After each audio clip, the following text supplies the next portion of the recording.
أنا سراج خليل الجمعة، دكتوراه في إدارة الأعمال، المدير العام لجميع مراكز الباشق في سوريا. طبعا مراكزنا معتمدة من أكاديمية BBC هورايزون ومن جامعة بيتك بيرسون البريطانية وجامعة UCSI الماليزية. بالإضافة نحن كمركز تدريب مهني وتقني معتمدون في الغرفة التجارية الأوروبية، وخاصة الغرفة التجارية والاقتصادية الألمانية والغرفة التجارية النمساوية. تقبل شهاداتنا في جميع دول العالم المهنية خاصة. ونحن هون قدمنا الدورات المهنية بأسعار رمزية خاصة لكسب لدعم وتمكين المرأة.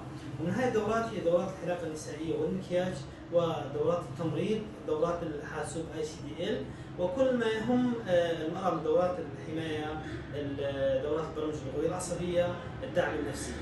طبعا احنا كمركز عندنا عدة فروع في سوريا، في السويداء 3 فروع، في القامشلي وفي القحطانية تبسبية وبلدة الجوادية. بالإضافة نحن عندنا كمان أيضا شركة بريد سريع ترجمة وتصدير